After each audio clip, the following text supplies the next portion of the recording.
Travis Reinking, the suspected gunman who opened fire at a Waffle House restaurant in Antioch, Tennessee on Sunday, killing 4 people, apparently thought Taylor Swift was stalking him. Welcome back to What's Trending. I'm Shira Lazar. Be sure to like this video and subscribe for more social media news daily. Reinking is accused of entering the Waffle House on Murfreesboro Pike near Nashville at 3:25 a.m. on Sunday morning and opening fire with an AR-15 rifle. About 3:25 in the morning, police say that Travis Reinking came into the Waffle House parking lot. He was in his pickup truck. He was nude with the exception of wearing a green jacket and had an AR-15 style weapon with him. After a 2-day-long manhunt, he was apprehended by police around 1 p.m. local time on Monday afternoon. According to police reports from 2016, Reinking thought Swift had hacked into his phone and Netflix accounts. In a prior interview with police, he even said that he had chased Taylor Swift up onto the roof of a Dairy Queen.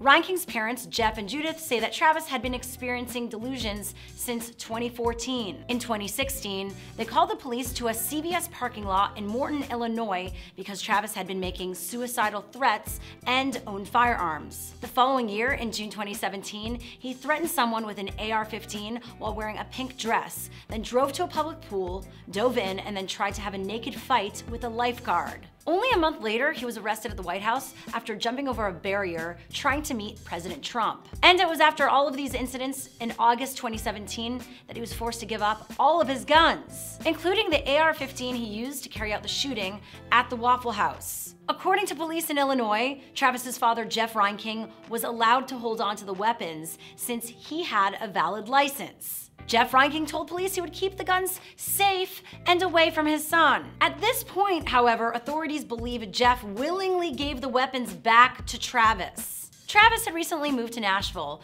where it wasn't illegal to have deadly weapons in his possession there. And just days before the shooting, he stole a BMW from a dealership, leading police on a brief chase before escaping. Quote, police used the car's GPS to track it to Reinking's apartment complex, but somehow did not identify him as a suspect.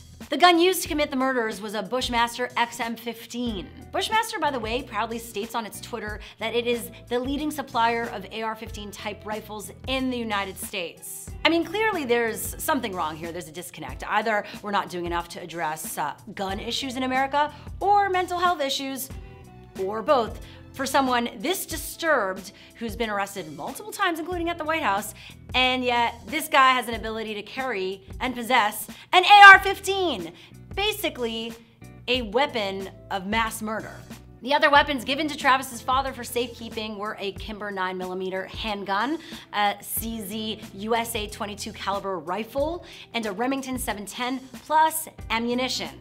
Travis Reinking hadn't posted anything publicly on Facebook since March 2017, since this video with the caption, "The Illuminati is real." The contents of that video are unknown. It's since been removed from YouTube for violating their policy on harassment and bullying. If this whole story doesn't make you feel like something needs to change here in America, I don't know what can.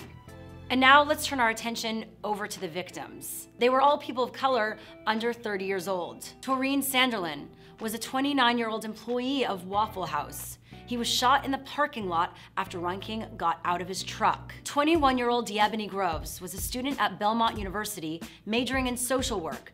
She was also remembered as a tenacious basketball player at Gallatin High School. 20-year-old Joe Perez was a patron at the restaurant who was also shot in the parking lot. Joe's mother wrote on Facebook, "Me, my husband, and sons are broken right now with this loss. Our lives are shattered." Aquila da Silva was studying musical engineering at Middle Tennessee State University. He was shot inside the restaurant and later died at the hospital. He was 23. A GoFundMe page has been set up in Aquila's honor. Aquila's girlfriend, 21-year-old Shanita Wagner, was also shot in the restaurant and has undergone surgery in an attempt to save her leg. 29-year-old James Shaw Jr., another patron at the restaurant, is being hailed as a hero for grabbing Reinking's gun and wrestling it away. What did you do? I grabbed him and I grabbed the gun. I started hitting and punching and doing anything I could to get the gun ajar. Just kind of grabbed it from him and I lifted it real high and I just tossed it over the counter. And what was everybody else doing? Ducking, hiding for cover, and I can't blame anybody. Shaw was grazed by a bullet and burned his hand when he grabbed the hot barrel of the Bushmaster XM15. Now that Travis Reinking is in custody, hopefully we can get more answers around his motive and find out why his father gave him back those guns. So what do you think? With all the red flags around Reinking's behavior, should it have been this easy for him to get a gun in his hands? Let us know in the comments below, and be sure to like and subscribe for more of What's Trending.